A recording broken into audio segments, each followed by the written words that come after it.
EA Sports. It's in the game.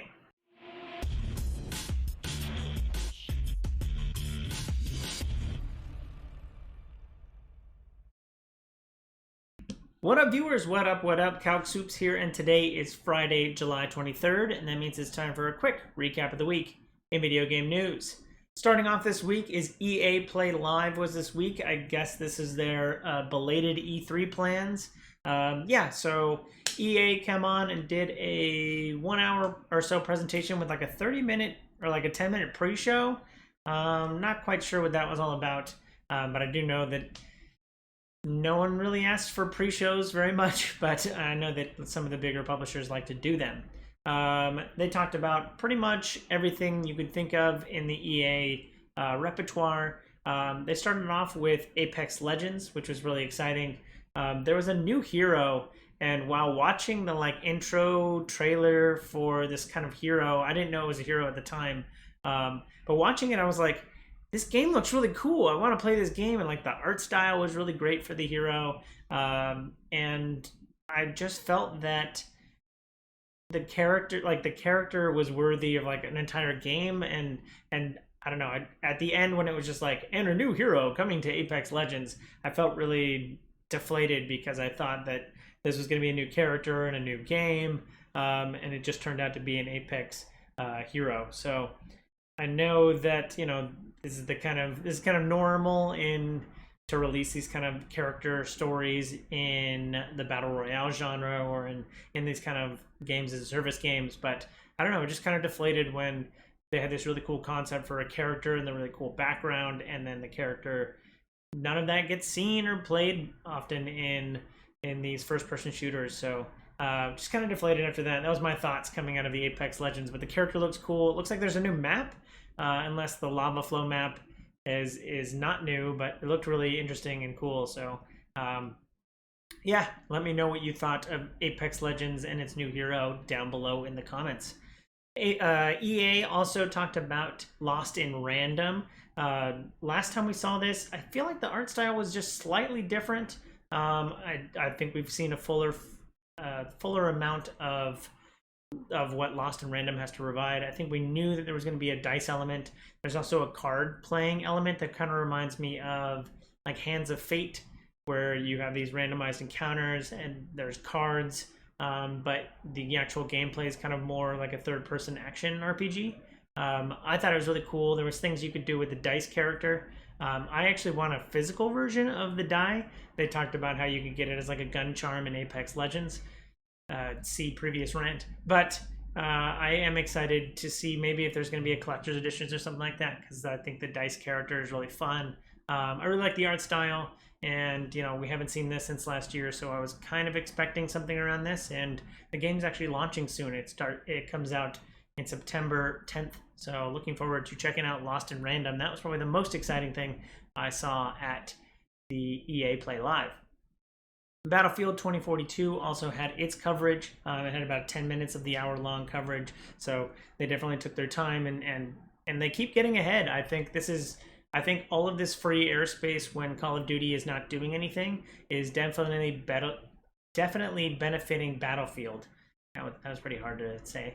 Yeah, I think it's definitely benefiting Battlefield now, and as soon as Call of Duty says something, it's going to be overhyped, and there's going to be a lot of media spend behind it, so I'm taking everything with a grain of salt, but I really like that I just keep seeing more and more Battlefield and I'm not seeing Call of Duty. So I think maybe there's something of a paradigm shift this year, especially if Call of Duty's big news is we're going to continue working on Warzone and there's no new title this year. I think Battlefield has can go for the jugular, maybe. I don't know.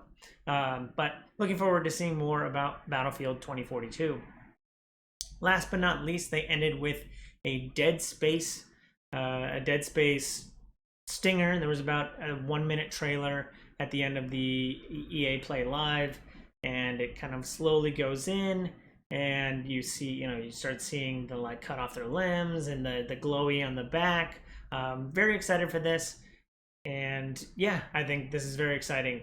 This is a remake and not a remaster, so they're not just polishing it up. It sounds like they're building it from the ground up, especially since they shuttered Visceral back in 2018. So they're giving it to EA Motive. They're going to build it from the ground up, but it's going to be a rehash or a retread of Dead Space. So I'm excited for it. I didn't play the original Dead Space games. I think I had Dead Space 1 on Xbox back in the day, but I guess that would have been 360 era. But I'm looking forward to picking this up, and the state of remakes is always exciting. I'm not one of those kind of like anti-remake people. That I think that the game it brings in a new audience every time a game gets remade. Now I know that Dead Space is only like a decade old, and so remaking it, when it's so fresh and still playable even on Xbox Game Pass is sometimes hard for people. But I'm excited to kind of play it on next gen consoles. So it is coming out for PC and PS5 and Xbox Series X. There was no date associated with this, and the fact that it was just like a 1-minute teaser means I think this is really far out, if not 22, maybe 23. So looking forward to that whenever it comes about. And that's it for EA Play Live. I didn't cover everything that was at EA Play Live, but let me know if you think I missed anything important down below. Pokemon Unite is here. The Pokemon MOBA that we've been hearing about for quite some time is finally launched this week. It's free to play, so you can just download it on your Switch. I actually think it's pretty interesting that it's a Switch exclusive MOBA. And I put in about 2 or 3 hours of it last night, and I'm actually having a blast with it. It's a little bit unique in that your goal isn't like team fights or anything like that you would typically expect in a MOBA like League of Legends or Dota or Heroes of the Storm.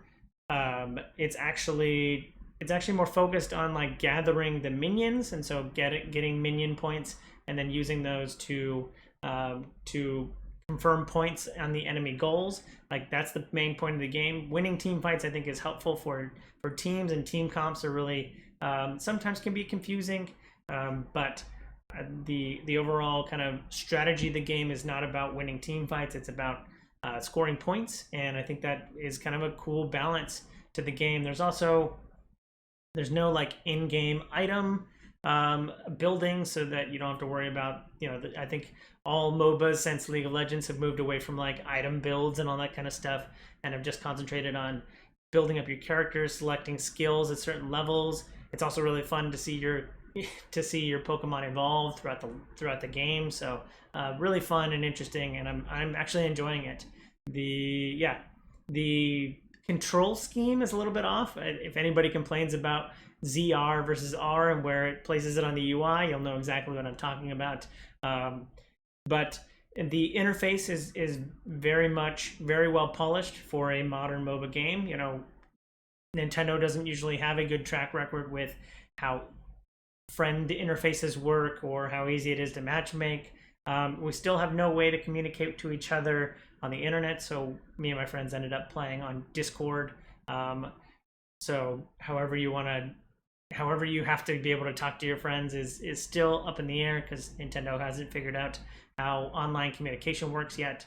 But overall, the gameplay itself and the interface for getting people into games and playing games, it's pretty fun, and I'm enjoying it. So let me know. I am currently maining as Talon, Flame Talon, one of the fastest characters in the game, which always is something I gravitate towards. So looking forward to playing more Pokemon Unite. And the roster is only about 20 or so characters, so they have upwards of 400 or 600 or 800 or 1,000, however many Pokemon are out there. They have a lot of characters and favorites that people will want to see in the game, so hopefully it takes off and I can get my boy Cubone in there, one of my favorite Pokemon. Aloy, from the heroine from Horizon Zero Dawn, has now joined Genshin Impact. I think this is the first kind of partnered character. I don't know too much of Genshin Impact's heroes, but I think this is the first time that we're getting like a partnered character, someone that's an existing IP brought into the game. So pretty exciting, and I kind of like the art. I got to see a lot of the art for Aloy this week as I flip through all the articles I have to look through.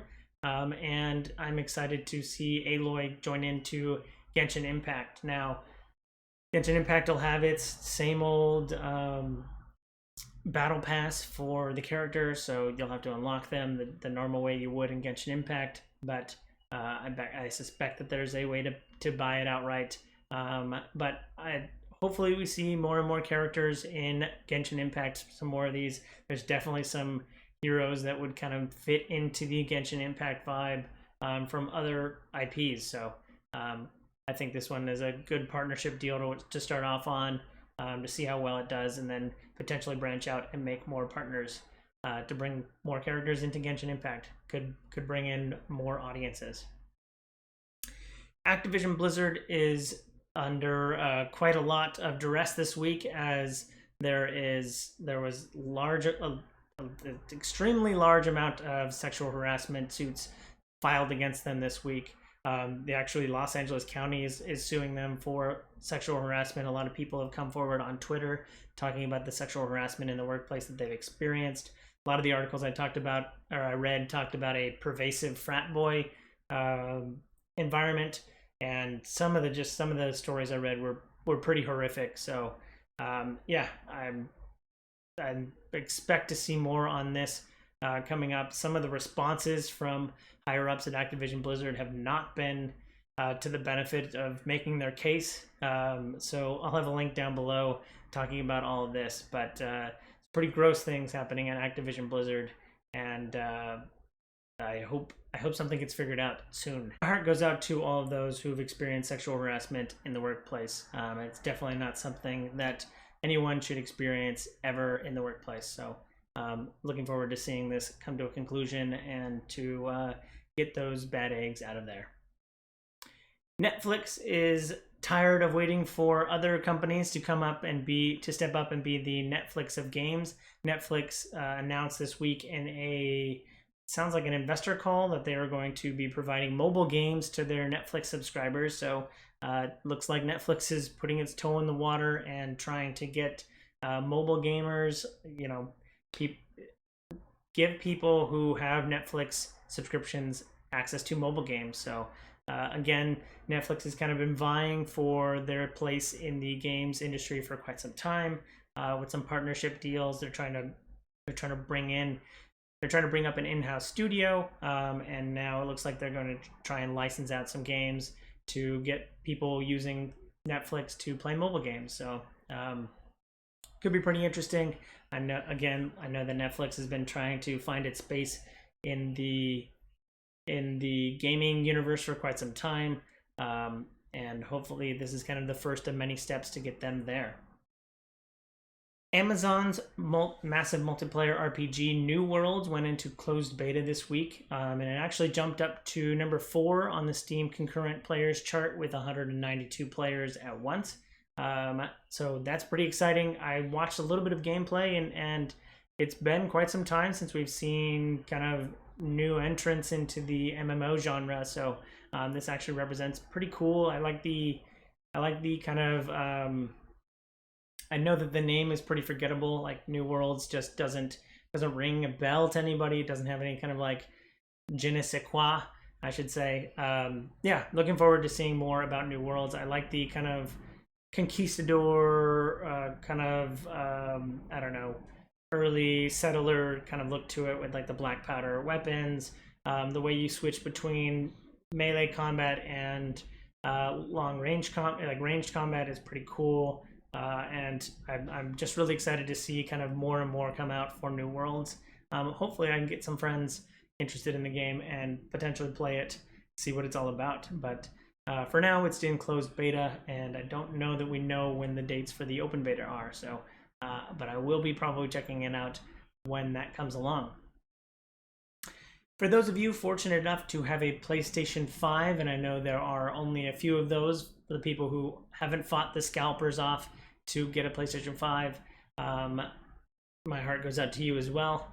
There is a Apple TV deal this week, or I don't know how long the deal's been running, but this week, if you have a PlayStation 5, all you have to do is download the Apple TV app, and then you will get 6 months of Apple TV free, which is just in time for you to pick up Ted Lasso season 2, which is I've been watching the season 1 because I am behind, and it's hilarious. And I can also watch Mythic Quest, and Schmigadoon just came out. You know, any musical theater kind of stuff coming out on TV, I'm going to be all about that. So Apple TV, if you have PlayStation 5, all you got to do is download it. And then I don't actually watch it on my PlayStation 5. Once you have it cooked up, I just watch it on like my Fire TV stick or any device that can run your Apple TV or run the app. So looking forward to watching more Apple TV, and I think this is a pretty cool deal. So hopefully, if you have a PlayStation 5, you can take advantage of it. Speaking of taking advantage of things, Among Us is having a free weekend on the Switch. I think this coincides with them launching on the Switch this weekend. So, and there's actually what's the percentage discount? I think it's a 30% discount on the game if you want to pick it up there. But the game's only $5 anyway, so just buy it at full price. But you can test it out on the Switch. I've been kind of curious what the interface would be like on the Switch, considering again that you can't speak with your friends on the internet using the Switch. So I'm curious how the gameplay will actually feel on a console. So it's something I've been looking forward to for quite some time. Hoping to check it out, see what that's all about on my Switch this weekend when I'm not playing Pokemon Unite. Fall Guys. You remember Fall Guys? Fall Guys Season 5 is here, or is coming actually. It's coming next week. And it's got a pretty strong dinosaur theme, which is pretty interesting.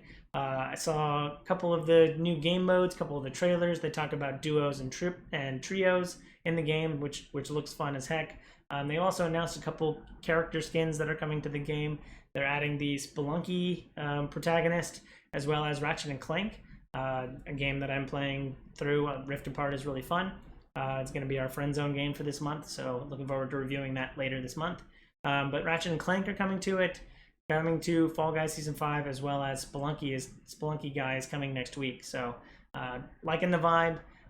Potentially it's enough to kind of get my friends back involved. I'm curious. It's been a while since I played Fall Guys, so hopefully I can get some people to try it out with me and check out what that's all about. A game I've been following for a while now, a little indie darling, has been kind of, I think it's just been advertised to me enough that it's been slowly sitting there in the back of my mind. Dice Legacy is a dice rolling game, but also a kind of empire building game where you roll dice and then you use the dice configuration to kind of build your buildings and gather your resources. So imagine just like Civ, but there's a dice rolling element that makes it really interesting and fun.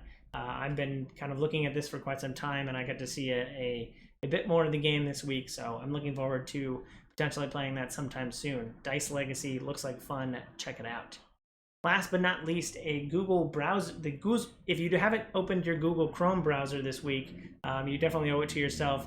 Google has built a browser game to commemorate the opening ceremony of the Tokyo Olympics, and the game is actually like a full-fledged kind of like isometric RPG. It's really fun. Harkens back to the classic kind of like Zelda adventure-y kind of game. So very much, I had a lot of fun. I sat there for 5-10 minutes today. Don't tell my boss. Playing through the Google Chrome browser game. So you owe it to yourself to check that out. And it kind of bodes well for Google, who is also trying to maintain a foothold in the gaming space. It's funny that their browser games kind of have been better hits than the games that have actually been produced by Google Studios. So however few there are. So just a little dig there at Google. But I think the game's fun and worth checking out if you got 5 to 10 minutes. Open up a Google Chrome browser and play through it. It's pretty fun. So that's it. Thanks for watching. I hope you enjoy this content. If you do, follow, like, and subscribe to me on YouTube and Twitch so you can see more great content like this. I'll have links down below in the description. Thanks again. I hope you have a super day. I hope you have a super week. And I hope you have a super day. Bye!